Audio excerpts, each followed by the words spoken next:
சோழ சிரஞ்சீவி அத்தியாயம் 56. வழக்கத்துக்கு மாறாக மிகுந்த உற்சாகத்தோடும் முகத்தில் மகிழ்ச்சி தாண்டவமாட தங்களை நோக்கி வரும் மதுராந்தகனை கண்ட ரவிதாசனும் பரமேஸ்வரனும் கேள்விக்குறியோடு அவனை நோக்கினர்.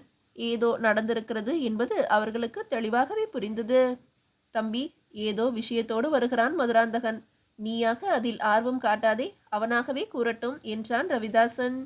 புரிகிறது அண்ணா என்று மெல்ல கூறியவன் இளவரசன் மதுராந்தகன் அருகே வர, வணக்கம் இளவரசே, நமது படைகளின் பயிற்சி சிறப்பாகவே உள்ளது.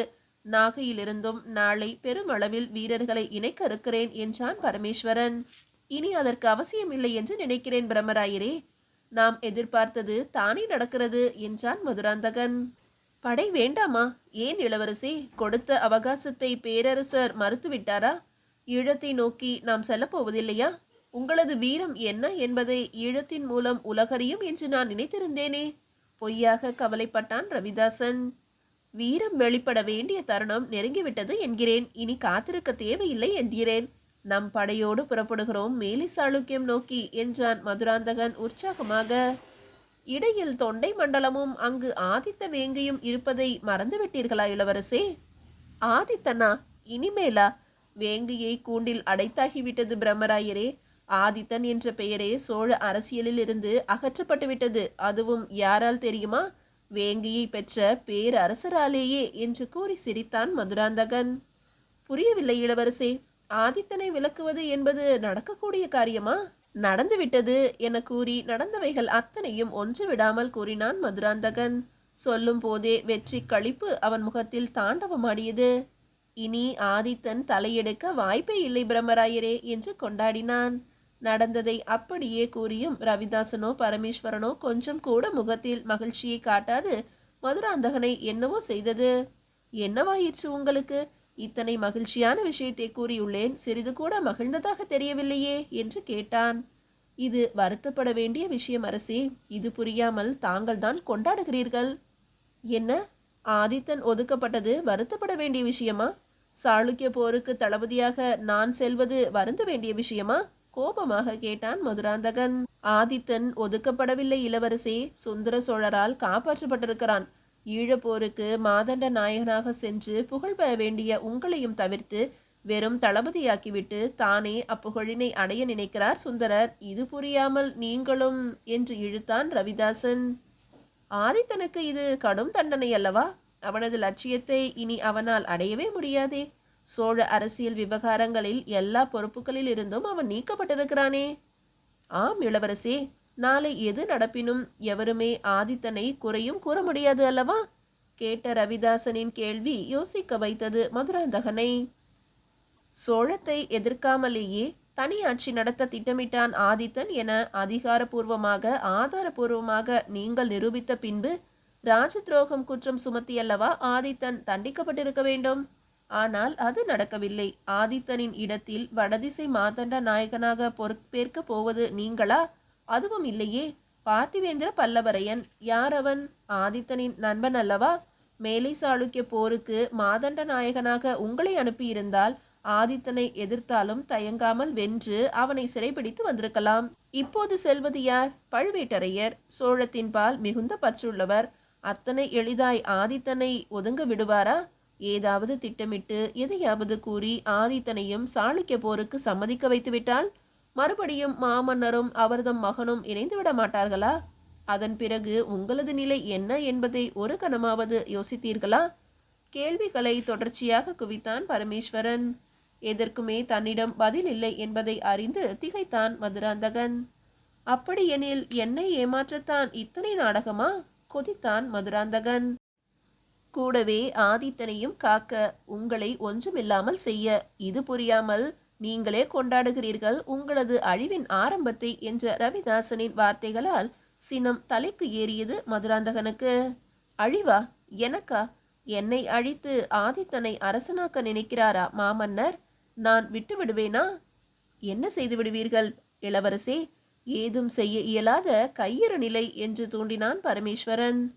அப்படி ஒரு நிலை வருமெனில் கொடுத்த வாக்கினை சுந்தர சோழர் மறந்து ஆதித்தனை வளர்க்க என்னை அழிக்க நினைப்பாரெனில் அந்த ஆதித்தனையே அழித்து விடுவேன் நான். எதை நினைத்து என்னை ஏமாற்றுகிறார்களோ அதையே இல்லாது செய்து விடுவேன் நான் என்று பொங்கினான் மதுராந்தகன். எப்படி? பரபரப்பாக கேட்டான் ரவிதாசன். சுந்தரர் கொடுத்த வாக்கு உண்டு. அதை வைத்து சோழத்தையே இரண்டாக பிரிப்பேன். கண்டராதித்த சோழ வளநாடு என்ற தனி நாட்டை உருவாக்கி நான் தலைவனாவேன். இது சிறு பிள்ளைத்தனமாக உள்ளது இளவரசே என்று பரமேஸ்வரன் கூற முறைத்தான் மதுராந்தகன் அவனை எரித்து விடுவது போல. மன்னிக்கவும் இளவரசே, கோபம் வேண்டாம், சற்று யோசியுங்கள். அப்படியே சோழத்தை இரண்டாக பிரித்து நீங்கள் தனி நாடு கொண்டாலும் படையெடுத்து அதை அபகரிக்க ஆதித்தனால் இயலாதா என்ன? பெருமைக்காக சொல்லவில்லை. இந்த தலைமுறையின் மாபெரும் வீரன் எனில் அது ஆதித்தன் மட்டும்தான் என்றான் பரமேஸ்வரன். அப்படியென்றால் என்னதான் செய்ய சொல்கிறீர்கள்? வெல்லவே முடியாதவனா ஆதித்தன்? எரிச்சலோடு சீறி விழுந்தான் மதுராந்தகன். தன்னை கொல்ல வருவது பசுவே ஆகினும் அதை கொல்வதில் தவறில்லை என்கிறது தர்மசாஸ்திரம். இதுவோ வேங்கை, எப்படியும் உங்களை அழித்துவிடும் என்று அறிந்த பிறகு விட்டு வைப்பானேன்? இப்போதைய நிலைமை நமக்கு சாதகமாக உள்ளது இளவரசே. ஆதித்தன் ஒருவனை அழித்தால் போதும். ஒட்டுமொத்த சோழத்திற்கும் ஒரே பேரரசர், அது எங்கள் இளவரசர் மதுராந்தகர்தான். வலிய வரும் வாய்ப்பினை நழுவ விடாதீர்கள் இளவரசே என்றான் ரவிதாசன். அவனைத்தான் வெல்லவே முடியாதவன் என்று புகழ்ந்து விட்டீர்களே, பிறகு எப்படி அழிப்பது? அது பற்றி எப்படி ஆலோசிக்கிறீர்கள் கேட்டான் மதுராந்தகன். சூழ்ச்சியால் அழியாதது எதுவும் இல்லை இளவரசே. வஞ்சகத்தால் மட்டுமே வேங்கையை வீழ்த்த முடியும். வீழ்த்த வேண்டியது கட்டாயமும் கூட. தாங்கள் அனுமதித்தால் போதும், நாங்கள் முடித்து காட்டுகிறோம். உங்களை சோழத்தின் சிம்மாசனத்திலும் அமர வைக்கிறோம். அமர்ந்த பிறகு இந்த அடிமைகளை காத்து நின்றால் போதும். கொலையா? அதுவும் ஆதித்தனையா? அரண்டு போய் நின்றான் மதுராந்தகன். எப்படி?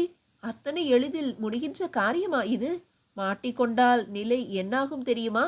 விளைவுகள் விபரீதத்தை உண்டு செய்துவிடும். அதுவுமின்றி ஆதித்தன் என் அண்ணனின் மகனும் கூட என்று தடுமாறினான் மதுராந்தகன். அந்த எண்ணம் சிறிது கூட அவனுக்கு இல்லாத போது தங்களுக்கு மட்டும் ஏன் இத்தனை கருணை இளவரசே? எவரும் சிக்க மாட்டோம். சிக்கினாலும் மறந்தும் கூட உங்களின் பெயர் வெளியே வராது. நீங்கள் இருக்க போவதோ இங்கு, ஆதித்தன் மரணிக்க போவதோ அங்கு. எவருக்கும் ஐயம் தோன்றாது. ஏனெனில் வெளியாட்கள் எவரும் இவ்விஷயத்தில் இல்லை. நாங்கள் இருவருமே செயலில் இறங்குகிறோம். விரைவில் முடிவெடுங்கள் இளவரசே. நீங்கள் தாமதிக்கும் ஒவ்வொரு நொடி பொழுதும் உங்களின் அழிவு உங்களை நோக்கி விரைந்து கொண்டிருக்கிறது என்பதை மறந்துவிடாதீர்கள். இன்னும் ஒரு வாரத்துக்குள் இது நடந்தாக வேண்டும். பழுவேட்டரையர் ஆதித்தனை சந்திப்பதற்குள் நடந்தாக வேண்டும். இது மட்டும் நடந்துவிட்டால் சுந்தர சோழர் மனமொடிந்து போவார். போதுமடா சோழ தேசம் என்று அரசு சுமையை தங்கள் தலை மீது சுமத்திவிட்டு அமைதியாகி விடுவார். பிறகு நீங்கள் தானே எல்லாம். தாங்கள் இருக்க நாங்கள் ஏன் கவலைப்பட வேண்டும்? இது எங்களுக்காக செய்யப்படும் விஷயம் அல்ல இளவரசே, உங்களுக்காக. எங்கள் மனதில் அரசராக வீற்றிருக்கும் மதுராந்தகருக்காக என்று தன் பேச்சிலேயே தேன் தடவி போதை கலந்து சிந்திக்கவே விடாமல் செய்தான் ரவிதாசன். இது சரிதானா? சரியான வழிதானா? சிக்க ஏதும் வாய்ப்பு இல்லை என்றாலும் சூழ்ச்சியால் ஆதித்தனை கொல்லத்தான் வேண்டுமா? வேறு வழியேதும் இல்லையா? ஆதித்தனாக விட்டுத்தர மாட்டானா? இதை தவிர நம்மால் சோழத்தின் அரசனாக வேறு உபாயமே இல்லையா? தர்ம நியாயம் தவறுவது முறைதானா? யோசித்து சொல்கிறேன் என்ற விஷயத்தினை தள்ளி போடலாமா? கால அவகாசமும் குறைவாகவே உள்ளதே. ஒருவேளை மீண்டும் சுந்தரரும் ஆதித்தனும் ஒன்றிணைந்து விட்டால்? பல்வேறு குழப்பங்களினூடே மதுராந்தகன் மௌனமாக இருக்க, தங்களின் மௌனத்தையே சம்மதம் என்று கொள்கிறோம் இளவரசே, விடைபெறுகிறோம் என்று கூறிய வேகத்திலேயே அவ்விடம் விட்டு அகன்றனர் ரவிதாசனும் பரமேஸ்வரனும். என்ன, சம்மதித்தேனா? நானா என்ற குழப்பத்திலேயே சிலையாக நின்றான் மதுராந்தகன்.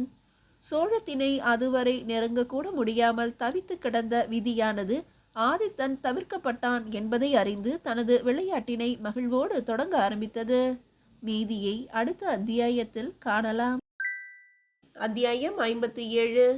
சோழ பேரரசர் சுந்தர சோழரின் கட்டளைகள் ஆணைகளாக ஓலைகள் வடிவில் நாடு முழுவதும் பரவியது. சோழ அரசியலில் பெரும் பரபரப்பினை ஏற்படுத்தியது. குடிமக்களே கூட்டம் கூட்டமாக கூடி பேசும் விஷயமாகி போனது. ஒரு சாரார் ஆதித்தனின் செயல் சரியென்றும், மறுசாரர் பேரரசரின் முடிவுதான் சரியென்றும் விவாதிக்க தொடங்கி வீரர்கள் வந்து கலைக்கும்படி ஆயிற்று.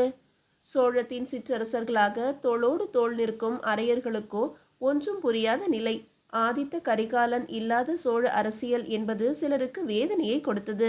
சோழத்தின் நாளைய நம்பிக்கை என்று எண்ணியவர்கள் ஆதித்தனின் அவசரத்தை எண்ணி மனம் நொந்தனர். பலருக்கோ சுந்தரரின் இந்த முடிவில் மகிழ்ச்சியும் கூடியிருந்தது. உலகம் மிகவும் விசித்திரமானது. தன் முயற்சியால் உயர்ந்த இடத்தினை ஒருவன் அடையும் வரை ஊக்குவிக்க தயங்காது. அதே போல அவன் உயர்ந்த இடத்திலேயே நிலை கொண்ட பிறகு பொறாமைப்படவும் தயங்காது. எப்போது தாழ்வான் என்று எதிர்பார்த்து காத்திருக்கும். ஒரு வாய்ப்பு கிடைப்பினும் ஒரேடியாக இறக்கிவிடும். ஆதித்தனின் விஷயத்திலும் உலகத்தின் இயல்பு மாறவே இல்லை. பல்லவரையர் குலத்திற்கு தனியாக அனுப்பப்பட்ட ஓலை அவர்களின் இயல்பை மாற்றியது என்பதில் ஐயமே இல்லாமல் போனது. சோழ பேரரசரின் மைந்தன் ஆதித்த கரிகாலன் வகித்த பதவி கொண்ட அதிகாரம் இப்போது அவர்கள் வம்சத்து பார்த்திவேந்திரனுக்கு என்ற பிறகு சுந்தர சோழரை தெய்வமாகவே பார்க்க ஆரம்பித்தனர். இதைவிட சிறந்ததோர் வாய்ப்பு தமது குலத்திற்கு அமையாது என்பதை தெளிவாக புரிந்து கொண்டிருந்தனர். பார்த்திபா, கிடைத்தற்கரிய வாய்ப்பு இது. நட்பின் காரணமாக அதை வீணாக்கிக் கொள்ளாதே. அதற்காக ஆதித்தனை எதிர்க்கவும் கூறவில்லை. அவன் பொருட்டு பதவி ஏற்பதாக அவனை எண்ணவை, அது போதும். கூடவே பேரரசரின் உத்தரவை தவிர்க்கவே இயலாது என்பதை காரணமாக கூறிவிடு, போதும். இப்போதைய நமது தேவை பேரரசரின் அன்பிற்கு பாத்திரமாவது மட்டும்தான். அவர் இட்ட கட்டளையை சிரமேற்கொண்டு செய்வோம் என்பதை புரிய வைப்பது மட்டும்தான். இது நாளை நமக்கு நன்மை பயக்கும் விஷயமாகவும் மாறலாம். அரச குலத்தோடு உறவு போனவும் வாய்ப்புண்டு, புரிகிறதா என மூத்தோர்கள் முன்மொழிந்ததை அப்படியே ஏற்றுக்கொண்டான் பார்த்திவேந்திரன். வடதிசை மாதண்ட நாயகன் என்ற புகழை விட நாளை இது குந்தவையை மனம் முடிக்கவும் உதவும் என பெரியோர்கள் மறைமுகமாக கூறியது ஒன்றே போதுமாக இருந்தது அவனுக்கு. மனதிற்குள்ளேயே பூட்டி வைத்திருக்கும் நெடுநாளைய கனவு நினைவேற ஒரு வாய்ப்பு என்ற பிறகு நட்பை பற்றி யோசித்து ஒன்றும் ஆகப் போவதில்லை என்பது தெளிவாக தெரிந்தது அவனுக்கு. என்றாலும் ஆதித்தனை நினைக்கும் போதே அடிவயிற்றில் ஒரு கலக்கத்தையும் உணர முடிந்தது. எப்படி எடுத்துக்கொள்வானோ இதை? எதுவாயினும் சோழ பேரரசரின் துணை இருக்கும் வரையில் கவலைப்பட ஏதுமில்லை. ஆதித்தனோடு நட்பு கொள்ள காரணமே குந்தவையை நேசித்ததுதான். இனி அவனோடு இருந்தால் தன் ஆசை நிராசையாகிவிடும் என்ற பின்பு அது பற்றி இனி யோசிப்பதில் பயனில்லை. பேச வேண்டும். ஆதித்தனின் மனம் கோணாதவாறு பேசி நான் பொறுப்பேற்பது அவனுடைய லட்சியத்திற்காகவே என்பது போல நம்ப வைக்க வேண்டும் என்று தனக்குள் முடிவு செய்தான் பார்த்திவேந்திரன். ஆதித்த கரிகாலனை சந்திக்க விரைந்தான். இன்னொரு புறம் கந்தமாறன் அடங்கிய சம்புவரையர் குலத்தவர்கள் தீவிரமாக இது பற்றி ஆலோசித்தனர். கந்தமாறா, சுந்தர சோழரின் கட்டளையை மீறுவது சரியான முடிவாகாது. இன்று ஆதித்தனுக்கு உதவ போய் பேரரசரின் கோபத்துக்கு ஆளாவது என்பது ஆபத்தான விஷயம். காலம் காலமாக சோழ பேரரசருக்குத்தான் துணை நிற்கிறோமே தவிர தனிப்பட்ட எந்த அரச குலத்தினருக்காகவும் அல்ல. சோழத்தின் ஒரு அங்கம்தான் நாம். தந்தைக்கும் மகனுக்கும் நடுவேயுள்ள பிரச்சனையில் நாம் சிக்க வேண்டாம். சோழத்தின் பேரரசர் எவரோ அவர் பக்கம் நிற்கும் சம்புவரையரின் குலம். எனவே நட்பின் காரணம் காட்டி பேரரசரை பகைத்து கொள்ள வேண்டாம் என அறிவுறுத்தப்பட்டது கந்தமாறனுக்கு. நண்பனின் லட்சியம் காக்க துணை நின்றோம். ஆனால் நம் குலத்திற்கு உயர்வு என்று நம்பினோம். இப்போதோ நிலைமை தலைகீழாக உள்ளது. நாம் பலமுறை குறிப்பால் உணர்த்தியும் மணிமேகலையை மணந்து கொள்ள ஆதித்தன் சம்மதம் என்றும் கூறவில்லை. மாட்டேன் என்றும் மறுக்கவில்லை. இந்த நிலையில் எதை நம்பி ஆதித்தனுக்கு உதவுவது? இதனால் என் ஒருவனுக்கு நட்பினால் எம் குலம் பாதிக்கப்படும் எனில் அதை சற்று தள்ளி வைப்பதே நல்லது. ஆதித்தனுக்கும் இது புரியும்.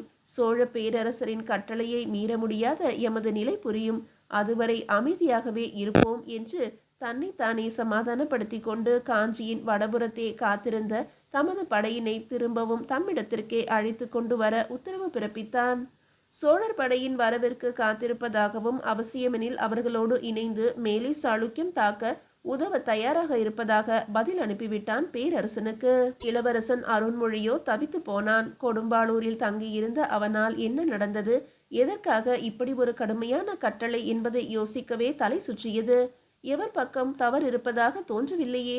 தந்தையும் தமையனும் அவரவர் நிலைக்கேற்ப இருப்பினை நிரூபிக்கிறார்கள். ஆனால் அரசியல் விவகாரங்களில் இருந்து அண்ணனை ஒதுக்கியது சரியாக தோன்றவில்லையே. அதிலும் சிற்றப்பா மதுராந்தகனை தளபதியாகி கொண்டு பழுவேட்டரையரோடு போருக்கு அனுப்புவது ஆதித்தனுக்கு பெரும் இழிவாகி போகாதா? இதை எப்படி மறந்து போனார் தந்தை? உடன் தஞ்சை சென்று இது பற்றி தந்தையிடம் பேசி நிலைமையை சரி செய்ய வேண்டும் என்று அருண்மொழி முடிவெடுக்க, எடுத்த முடிவினை செயல்பட விடாமல் தடுக்க வந்தது அரசரின் அடுத்த ஓலை அருண்மொழிக்கு. தென்திசை மாதண்ட நாயகனான மதுராந்தக சோழர் மேலை சாளுக்கிய படையெடுப்பில் கலந்து கொள்வதால் அவர் திரும்பும் வரை தென்திசை பொறுப்பு இளவரசர் அருண்மொழியிடம் ஒப்படைக்கப்படுகிறது. அதனால் எக்காரணம் கொண்டும் இளவரசர் அருண்மொழி அங்கிருந்து வேறு எங்கும் பயணப்படக்கூடாது. இதை மீறுவது சோழ பேரரசரின் கட்டளை மீறியதற்கு ஒப்பாகவே கருதப்படும் என்ற வாசகங்களோடு வந்த ஓலை அருண்மொழியை நகரவிடாமல் தடுத்துவிட்டது. அக்கன் குந்தவை தஞ்சையில்தான் இருக்கிறார் என்பதை அறிந்த அருண்மொழி நிச்சயம் அவர் தந்தையிடம் இது பற்றி பேசுவார் என்ற நம்பிக்கையில் அமைதியடைந்தான். தகவல் அறிந்த குந்தவை தந்தை சுந்தர சோழரிடம் இது பற்றி பேச விரைய, குந்தவை, இதுவரை உன்னை நான் கடிந்து கொண்டதே இல்லை. இதுவரை என்னால் இயலாத ஒன்றும் கூட அது என்று நம்புகிறேன். எனது நம்பிக்கையை கெடுத்து விடாதே. ஆதித்தன் உனக்கு அண்ணன் எனில் எனக்கு முதல் மைந்தன், மறுக்கவில்லை. அதே சமயம் சோழத்தின் நலன் என்று வந்த பின்பு உறவுகளை நான் நினைப்பதில்லை. எனவே இது பற்றி விவாதிக்காமல் இருப்பது நல்லது என்று உறுதியாக சொல்ல அடங்கி போனாள் குந்தவை. வந்தியத்தேவனோ அதிர்ந்து போனான். ஒரு மாவீரனின் உயர்ந்த லட்சியத்தினை, அதற்காக அவன் செய்த தியாகத்தினை, பல்லாண்டுகளாக சோழம் கொண்ட பழியினை, வீரபாண்டியனின் தலை கொண்டு துடைத்திட்ட தீரனை இத்தனை எளிதாக இழக்க தயாராகிவிட்டதா சோழம்? நினைக்கும் போதே எரிச்சலும் கோபமும் ஒருமித்தே பொங்கியது அவனுக்கு. தன் சுக துக்கங்களை மறந்து தனக்கென்று இருக்கும் கடமை சோழம் இழந்த மணிமுடியையும் ஆரத்தையும் மீட்பதே என்று உறுதியேற்று அதற்காக சோழத்தின் அரச பதவியையே துறக்கவும் தயாராகவிருந்த எம் தலைவனா போயும் போயும் தொண்டை மண்டலத்தை தனியாட்சி செய்ய விரும்புவான்? இது கூடவா புரியாது சோழத்தின் பேரரசருக்கு? மகனை புரிந்து கொள்ளாத தந்தையாக சுந்தரர் இருப்பதில் தவறேதும் இல்லை. ஆனால் சோழத்தின் மாண்பும் நாளைய நம்பிக்கையுமான ஆதித்தனை புரியாத ஒரு சோழ பேரரசா? இப்படி ஒரு சோழத்திற்கா நாம் தளபதியாக விரும்பினோம்? தன்னையே நொந்து கொண்டான் வந்தியத்தேவன். ஆதித்தன் இல்லாத சோழ அரசியலா? இது சாத்தியமா? சிம்மம் இல்லாத இடத்தினை காடு என்று சொல்வதுண்டா? அப்படி ஓரிடத்தில்தான் என் போன்ற வேங்கைகள் இருப்பதுண்டா? தேவையே இல்லை. தொண்டை மண்டலத்தின் தளபதி என்பதை விட ஆதித்தனின் நண்பன் என்ற ஒன்றே போதும் எனக்கு. ஆதித்தன் இல்லாத அரசில் எனக்கு எதுவும் வேலை இல்லை. என் தேசம் செல்கிறேன். செல்லும் முன்பு என்றால் ஆதித்தனிடம் பேசி அவனையும் அழைத்து செல்கிறேன் என்னோடு. முடிவெடுத்த வந்தியத்தேவன் ஆதித்தனை நோக்கி விரைந்தான். அத்தனை பேரின் எண்ணங்களிலும் அடங்க மறுத்து நிறைந்து நின்ற ஆதித்த கரிகாலன் தனது பெற்றோருக்காக தான் கட்டிய காஞ்சி பொன் மாளிகையில் காயப்பட்ட வேங்கையாக அடுத்து என்ன என்பதை தனக்குள்ளேயே தீர்மானித்து கொண்டிருந்தான். மீதியை அடுத்த அத்தியாயத்தில் காணலாம்.